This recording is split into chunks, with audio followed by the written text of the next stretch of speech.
Hello friends, Radhe Radhe. आप सभी लोग कैसे हैं? आशा करती हूँ कि हमारे श्री हरि विष्णु भगवान की कृपा से आप सभी लोग अच्छे होंगे, स्वस्थ होंगे, मस्त होंगे। तो आज हम मित्रों आप सभी को पापांकुशा एकादशी की पूजा विधि बताएंगे कि कब है। 13 तारीख को पड़ रही है या 14 तारीख को। तो आपका जो कन्फ्यूजन है, आपकी अष्टमी, नवमी, दशमी और एकादशी को लेकर बहुत कन्फ्यूजन है। तो हम आप सभी को सही तारीख, सही समय बताएंगे कि किस दिन हमें एकादशी का व्रत करना है, हमें उदया तिथि में। और पापांकुशा एकादशी का नाम कैसे पड़ा? तो ये अश्विन मास की शुक्ल पक्ष की एकादशी का नाम पापांकुशा एकादशी है। और पापांकुशा एकादशी जो है उसको कहते हैं कि पाप पर अंकुश लगाने वाली एकादशी का नाम पापांकुशा एकादशी है।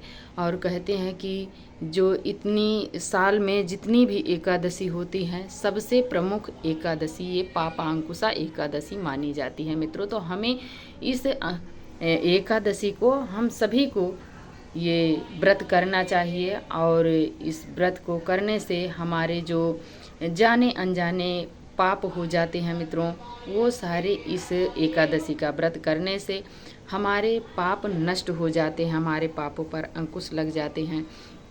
तो कहते हैं कि जब ये एकादशी का व्रत करते हैं तो हम ना जाने कितने पाप पुण्य जाने अनजाने में करते हैं।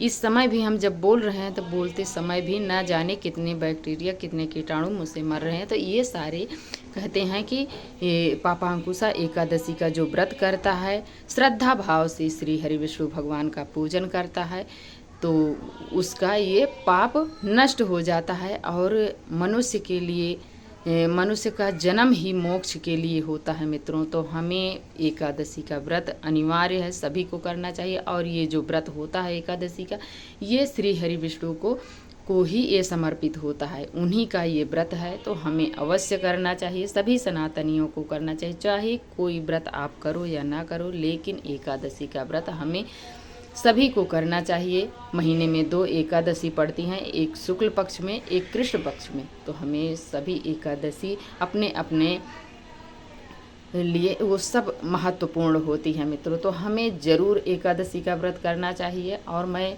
आशा भी करती हूँ कि सभी लोग ज़रूर करते होंगे, इसलिए कि ये हमें नरक योनि से हमें मोक्ष प्राप्त कराती हैं। तो हमें इस एकादशी को ज़रूर करना चाहिए। तो चलिए हम आप सभी को एकादशी की पूजा विधि बताऊंगी मित्रों। तो आप सभी हमारे वीडियो पर बिना क्लिक किए हुए बने रहिए, ताकि आप सभी के सारे डाउट्स क्लियर हो जाएं और सभी महत्वपूर्ण बातें आप जान लें।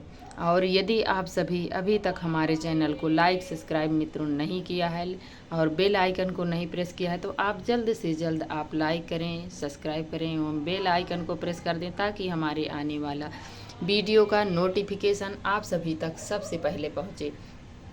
तो चलिए मित्रों वीडियो को शुरू करते हैं। तो सबसे पहले हमें मित्रों यही बताएंगे कि ये पापांकुशा एकादशी जो है ये हमें 14 तारीख को करना है, 13 तारीख को हमें नहीं करना है, इसलिए कि विजयादशमी में ही पड़ रही है।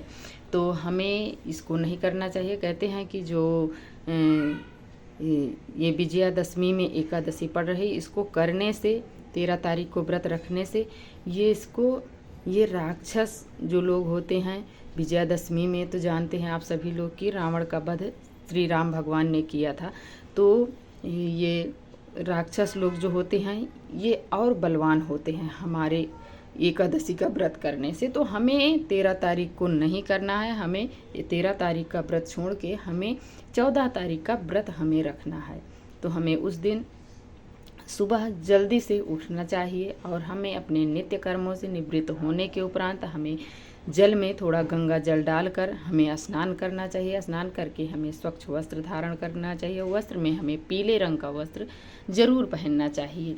नहीं है आपके पास तो आप लाल रंग के पहने, नहीं तो है अगर तो आप पीले रंग का वस्त्र ज़रूर पहने, इसलिए कि हमारे श्री हरि विष्णु भगवान को पीला रंग अति प्रिय है।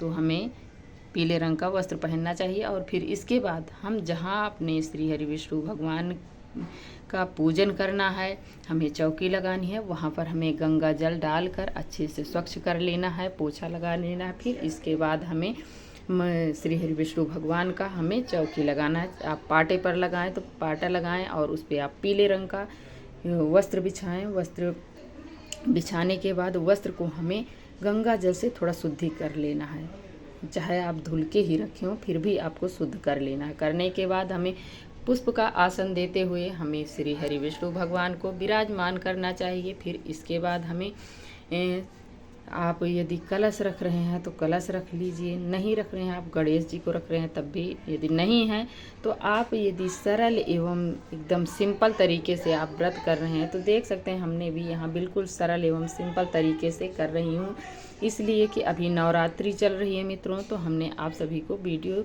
दिखाने के लिए और आप सभी को जानकारी के लिए हम ये वीडियो बनाई हूँ। इसलिए गणेश जी को हम माता रानी के समक्ष विराजमान की हूँ, इसलिए इस चौकी पर हमने नहीं रखा है। नहीं तो आप गणेश जी को ज़रूर विराजमान कीजिएगा या तो आप कलश रख लीजिएगा। तो इसके बाद हमें विराजमान करने के बाद हमें दीपक प्रज्वलित करना है। तो कलश रखें और इसके बाद आप एक लोटे में जल लें। जल से अपने पूरे चौकी पे अच्छे से 3 बार हमें वार देना है। भाव रूप से हम भगवान को स्नान करा रहे हैं। कराने के बाद हम दीपक प्रज्वलित करेंगे। दीपक प्रज्वलित करने के बाद हम हाथ में पुष्प और कुछ दक्षिणा लेकर हम भगवान जी से संकल्प लेंगे। जो आपका नाम है, गोत्र है, जिस स्थान पे है, जिस मनोकामना से आप व्रत रख रहे हैं उसको बोलिए और बोलकर हमें भगवान जी के चरणों में वो पुष्प छोड़ देना है। छोड़ने के बाद फिर आप भगवान जी को स्नान तो करा ही दिए हैं, फिर इसके बाद हमें वस्त्र स्वरूप भगवान जी को कलावा समर्पित करें, जनेऊ समर्पित करें। इसके बाद हमें पुष्प समर्पित करना है और श्री हरि विष्णु भगवान को हमें पीला रंग अति प्रिय है तो हम पीले रंग के पुष्प चढ़ाएंगे। और चढ़ाने के बाद हम भगवान जी को जो भी हमारे श्रद्धा भाव से जो हमारे घर में अवेलेबल है वो हम भगवान जी को मीठा का भोग लगाएंगे। जो ऋतु फल है हमारे घर में अवेलेबल वो हम ऋतु फल का भोग लगाएंगे। और भोग लगाते समय हमें श्री हरि विष्णु भगवान के लिए जल हमें अवश्य रखना चाहिए। और कहते हैं गैया मैया भगवान जी को अति प्रिय हैं, तो हमें यदि हो सके तो आप गैया मैया हैं तो आप ज़रूर विराजमान करिए, नहीं है तो आप उस दिन ले आइए। और हमारे भगवान जी को बहुत प्रिय हैं गैया मैया, तो हमें ज़रूर रखना चाहिए भगवान जी के समक्ष।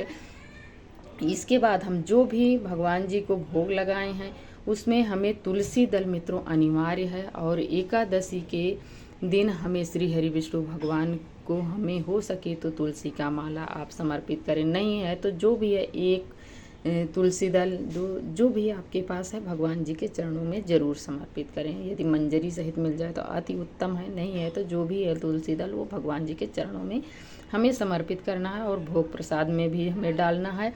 और एकादशी के दिन मित्रों हमें भूल कर भी तुलसी माता को हमें नहीं टच करना चाहिए। एक दिन पहले हम तुलसी दल तोड़ कर रख लें। यदि रविवार पड़ रहा है तो हमको शनिवार को ही तुलसी दल तोड़कर हमें पानी में थोड़ा भिगोकर हमें रख लेना चाहिए। वो सूखती नहीं है, ना बासी मानी जाती है, तो हमें इसका विशेष ध्यान रखना।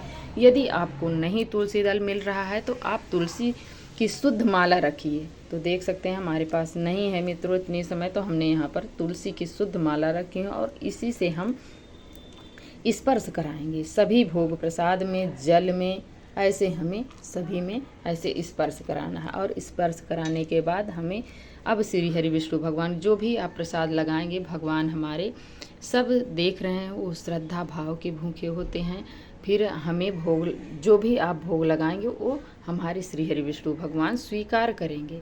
तो हमें इसी प्रकार से, जब तुलसी दल नहीं है तो आपको परेशान नहीं होना है, इसी प्रकार से हमें भगवान जी को भोग लगाना है। और इसके बाद हम भगवान जी को धूप दीप दिखाएंगे। तो जो हमने पूजा में धूप दीप जलाया है, यदि आपके पास कपूर है तो आप कपूर से आरती कीजिए, नहीं है तो आप इसी दीपक को उठाकर हमें भगवान जी की आरती करना है। आरती करते समय हम भगवान श्री हरि विष्णु भगवान की आरती जरूर बोलेंगे। ओम जय जगदीश हरि, ये वाली आरती हम करेंगे। पहले सबसे पहले हम गणेश भगवान की करेंगे, ये इसलिए कि चाहे जो भी पूजा पाठ हो उसमें जब तक गणेश भगवान की पूजन नहीं की जाती है, नहीं आरती की जाती है, तब तक कोई पूजा संपन्न नहीं मानी जाती है। तो हमें सबसे पहले गणेश भगवान की आरती करना है, फिर इसके बाद हमें श्री हरि विष्णु भगवान की आरती करना है। आरती करने के बाद हम हाथ जोड़कर भगवान जी से क्षमा याचना करेंगे कि हे प्रभु, जो भी मेरे पूजा पाठ में और भोग प्रसाद में जो भी मुझसे त्रुटियां हुई हों प्रभु, उसे क्षमा कीजिए। और इसके बाद हमें पूजा में रही कमियों के लिए हम दक्षिणा भगवान जी के चरणों में ज़रूर चढ़ाएं। जो आपके पास है उसी को आप चढ़ाइए, आप किसी से मांग कर नहीं, भगवान को सब पता है, सब भगवान देख रहे हैं।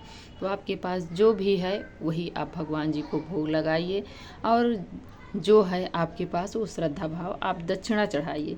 फिर इसके बाद हमें मित्रों, जब हम व्रत रखेंगे तो हमें इस चीज़ का विशेष ध्यान रखना है कि हम किसी की निंदा, चोरी, चुगली नहीं करना है। हमें वो दिन पूरे दिन भगवान के चरणों में ही अपने को पूरी समय भगवान जी के चरणों में समर्पित करना है, पूरा समय। और जो भी समय है भगवान जी की सेवा में ही हमें लगाना है। और इस दिन जितना से जितना हो सके उस दिन भगवान जी का नाम का स्मरण करें और माला जप करें, कीर्तन भजन करें। और उस दिन हमें मित्रों फल से ही व्रत रखना है। हमें उस दिन भोजन पकवान नहीं खाना है। फल हम भगवान जी को भोग लगाएंगे और फल का ही हम भोग हम भी ग्रहण करेंगे। और जो भी हमारे द्वार पर अतिथि जो भी आए उसको हमें मित्रों उस दिन आदर भाव से हमें जो फल हम खा रहे हैं वही फल हमें खिलाना चाहिए। हमें उन्हें भोजन नहीं उस दिन ग्रहण कराना चाहिए, हमें फल का ही भोग उन्हें भोजन समर्पित करना चाहिए, फल का ही भोग लगवाएं, उन्हें खिलाएं पिलाएं। और जो भी आपके द्वार पर भिक्षुक आएँ उन्हें आप श्रद्धा भाव जो भी आपके यहाँ है फल फ्रूट, वो मीठे में जो कुछ है आप उसी को उन्हें खिलाइए आदर भाव से, तभी उन्हें विदा कीजिए। और इस दिन मान्यता है मित्रों, आप के श्रद्धा भाव से जो बन पड़े उस दिन आप दान पुण्य कीजिए। जैसे गरीब आदमी है, ज़रूरतमंद हैं, उन्हें आप सर्दी का समय आ रहा है तो आप कंबल दीजिए, स्वेटर दीजिए, जूता चप्पल वस्त्र दान कीजिए, पैसे का दान कीजिए, स्वर्ण का दान कीजिए। ये सारी चीज़ें, अर्तन बर्तन हो गया, ये सब दान कीजिए।